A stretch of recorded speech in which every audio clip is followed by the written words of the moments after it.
পঞ্চগড় জেলায় হিজবুত তাওহীদের উদ্যোগে শ্রমিকদের অধিকার ও তাওহীদ ভিত্তিক আধুনিক রাষ্ট্র ব্যবস্থা বিষয়ে এক গুরুত্বপূর্ণ শ্রমিক সমাবেশ অনুষ্ঠিত হয়েছে।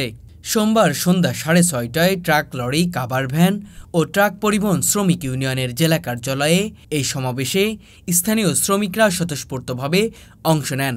অনুষ্ঠানে সভাপতিত্ব করেন হিজবুত তাওহীদের কেন্দ্রীয় কর্মসংস্থান উপকমিটির সদস্য মোহাম্মদ মুস্তফা কামাল। প্রধান অতিথি হিসেবে উপস্থিত ছিলেন শ্রমিক ইউনিয়নের সহসভাপতি মোহাম্মদ আমিনুল ইসলাম এবং উপস্থিত ছিলেন জেলা দপ্তর সম্পাদক মোহাম্মদ ইমন আলী সহ অন্যান্য দায়িত্বশীলরা। মূল বক্তব্য রাখেন জেলা সভাপতি আবু সাইদ।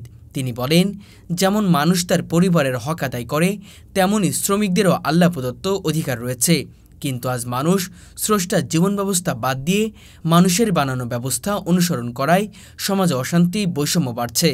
তিনি জোর দিয়ে বলেন, আল্লাহ প্রদত্ত জীবন ব্যবস্থা প্রতিষ্ঠা ছাড়া শ্রমিকদের প্রকৃত অধিকার আদায় করা সম্ভব নয়। এছাড়া তিনি হিজবুত তাওহীদের সংগ্রামের গুরুত্ব তুলে ধরে বলেন, বৈষম্যমূলক সমাজ ভেঙে একটি মানবিক রাষ্ট্র গড়ার জন্যই এই সংগঠন কাজ করছে। এই সময় তিনি শ্রমিকদের এই সংগ্রামে শামিল হওয়ার আহ্বান জানান। শ্রমিক ইউনিয়নের সহসভাপতি মোহাম্মদ আমিনুল ইসলামও বক্তব্যে হিজবুত তাওহীদের নীতির প্রতি সমর্থন প্রকাশ করেন।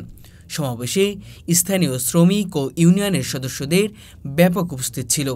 অনুষ্ঠানে সঞ্চালনা করেন মোহাম্মদ আবু সুফিয়ান। উপস্থিতরা মনে করেন, এই ধরনের সমাবেশ শ্রমিকদের সচেতনতা বৃদ্ধি ও তাদের ন্যায্য অধিকার আদায়ে গুরুত্বপূর্ণ ভূমিকা রাখবে।